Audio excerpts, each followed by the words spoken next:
Assalamualaikum warahmatullahi wabarakatuh. Innal hamdalillah nahmaduhu wa nasta'inuhu wa nastaghfiruh wa na'udzu billahi min syururi anfusina wa min sayyiati a'malina may yahdihillahu fala mudhillalah wa may yudhlilhu fala hadiyalah.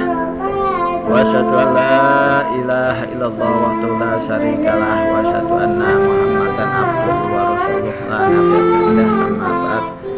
Kepada para muhibbin, para pecinta ilmu hikmah, kaum muslimin, muslimat dimanapun Anda sekalian berada.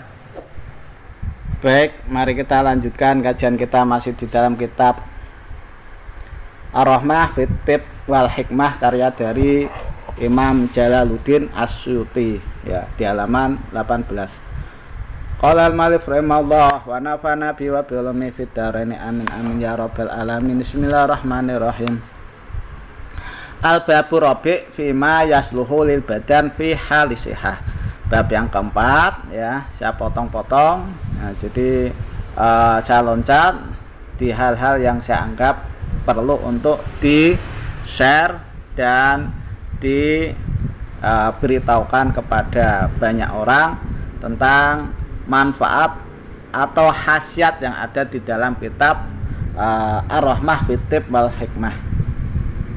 Bab yang keempat itu tentang sesuatu yang bisa menyehatkan badan ketika masih sehat. I'lam anna hadzal bab min ahamil abwab fit Tib. Ketahuilah bahwasanya bab ini itu lebih penting-pentingnya bab di dalam ilmu tib atau ilmu kedokteran. Li'annal ihtima' fi halis sihah khairun min surubid dawa. Kenapa begitu? Karena ketika kita merawat, menjaga di dalam pas waktu kita sehat ya, jadi kita jaga kesehatan kita itu lebih bagus daripada kita meminum obat fi waktil marad ketika kita sakit. Jadi kita itu lebih bagus menjaga kesehatan daripada kita minum obat ketika kita sedang sakit. Wal akil waladhi yudabirul asa qoblal wuku'i fiha. Adapun orang yang punya akal, dia nanti pasti akan mengerjakan sesuatu sebelum terjadi. Kalau terjadi udah sakit ya repot. Kenapa begitu? Liyafuza bisalam mati awa ikibiha. Karena supaya selamat ya, supaya beruntung dengan keselamatan nanti akhirnya ya, akibatnya itu nanti menyebabkan dia tidak akan menyesal. Kalau udah sakit itu untuk kesembuhannya berangsur-angsur, tidak bisa spontan. Beda kalau Anda sakit itu sakitnya langsung atau spontan ya. Jadi datangnya penyakit itu spontan, tapi dalam proses penyembuhan itu tidak bisa spontan. Jadi bertahap, step by step. Watib mungqasimun ila qismaini. Adapun ilmu tib, ilmu tabib, ilmu kedokteran itu dibagi menjadi dua bagian. Ahaduma hifdzusiyatin maujudatin. Yang pertama itu merawat kesehatan yang sudah ada. Wa ma nadkuruhu nahnu fi hadzal bab, dan ini yang saya jelaskan di dalam bab ini, kata Imam As-Suyuti. Asani raddu sihatin mafqudatin wa ya ma nadkuruhu ba'dal bab ila akhir kitab insyaallah taala. Adapun yang kedua itu menolak kesehatan, nolak sehat yang disunyikan, yang hilang, dan itu nanti itu nanti akan saya jelaskan setelah bab ini sampai akhir kitab insyaallah taala. Nah ini kata dari Al-Imam Jalaluddin As-Suyuti bahwa kita sebelum jatuh sakit kita harus merawat kesehatan. Yang pertama al-awal tadbirul akli ya. Jadi yang pertama itu Anda harus mengatur pola makan. Kalau pola makannya itu sehat, makannya teratur, insya Allah Anda akan sehat ya.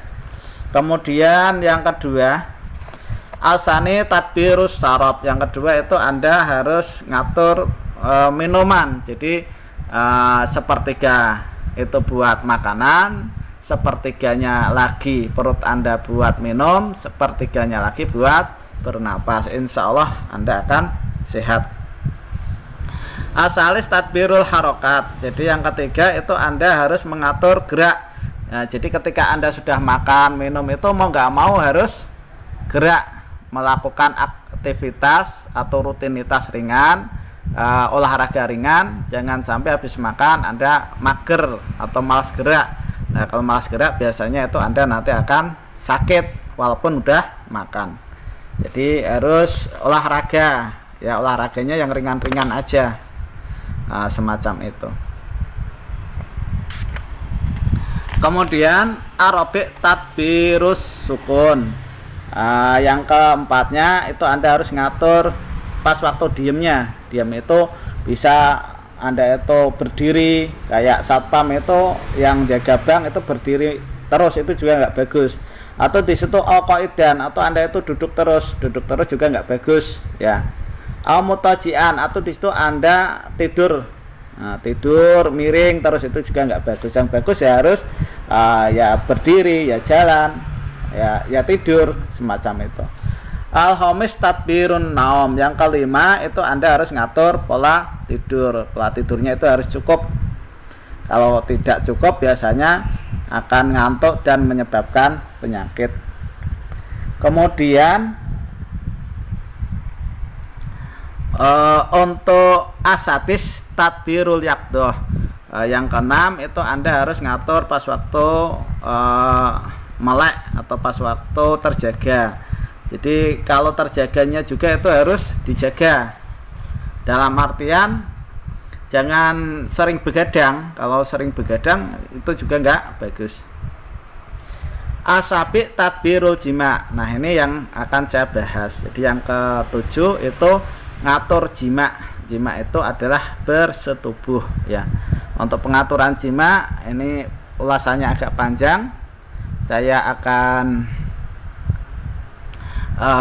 tampilkan konten setelah konten ini. Jadi saya atur di konten berikutnya, ya.